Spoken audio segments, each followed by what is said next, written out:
Hello नमस्कार दोस्तों।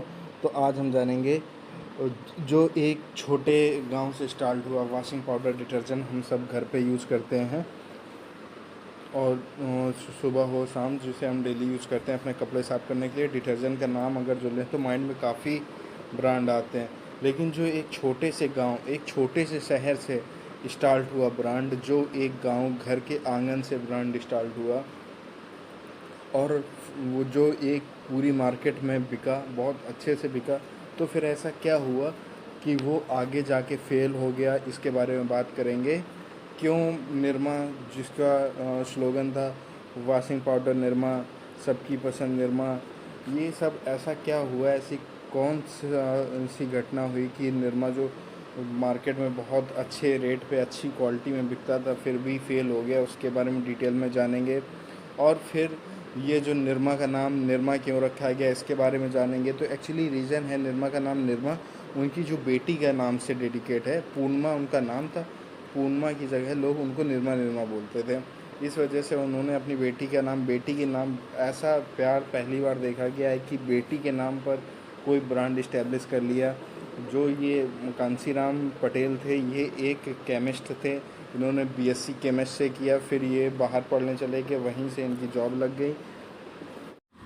चलिए तो अब जानते हैं फिर आगे क्या हो। दोस्तों आज हम जानेंगे कि निरमा कैसे एक ब्रांड बना, तो क्या हुआ था जो निरमा फिर आगे डूब कैसे गया, इसके बारे में जानेंगे। जैसे हमने पीछे वीडियो में देख रखा है, तो क्या हुआ, जो करशन भाई पटेल थे, करशन भाई पटेल ने अपनी जो शिक्षा बीएससी नर्सिंग से की, बीएससी केमिस्ट से की, और उनको भू विज्ञान खनन में जॉब मिल गई, जो कि वो गुजरात थी।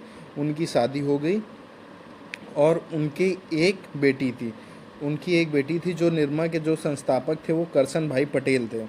उनका परिवार अच्छे से चल रहा था, वो गवर्नमेंट जॉब नौकरी कर रहे थे, और उन्होंने सोचा कि उनकी बेटी कुछ आगे अच्छा करेगी। उनका एक सपना था कि मेरी बेटी को कोई जाने। तो फिर क्या हुआ, एक एक्सीडेंट हुआ जिससे स्कूल में उनकी बेटी की अत्यंत दुखद घटना हुई और जो एक्सपायर ख़त्म हो गई, जिससे करशन भाई जो पटेल थे वो अंदर से बहुत टूट गए। फिर आगे उन्होंने कुछ साल बाद उन्होंने एक डिटर्जेंट का काम डाला। उन्होंने सोचा कि कैसे मेरी बेटी का नाम हमेशा ज़िंदा रहे। फिर क्या हुआ कि उन्होंने, मतलब एक गरीब परिवार से थे, इनके पास ज़्यादा बड़ा सेटअप नहीं था। उन्होंने जो 100 वर्ग गज का आंगन था वहाँ से उन्होंने अपना व्यापार स्टार्ट किया और आगे चलकर उसी को उसमें क्वालिटी में केमिस्ट, मतलब उसका जो रिसर्च करने लगे। रिसर्च करते करते करते करते एक बार ये सक्सेस हो। हेलो दोस्तों, जो कृष्ण भाई पटेल थे वो 1945 में गुजरात के मारसाड़ा गांव में पैदा हुए, एक किसान परिवार में उन्होंने जन्म लिया। फिर आगे का उन्होंने पढ़ाई की। जब उन्होंने आगे पढ़ाई स्टार्ट कर दी, जब उनकी पढ़ाई ख़त्म हो गई तो उनको बाहर एक जॉब मिल गई।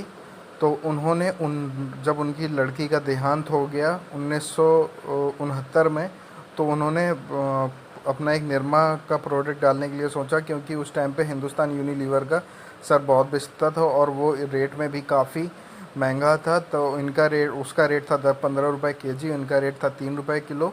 तो इससे इन्होंने निरमा की अपनी प्रोडक्ट की मार्केटिंग की। फिर आगे चलकर जो इनका निरमा था सस्ता भी था, मध्यम वर्ग के लोग खरीदने लगे और अच्छा बिका।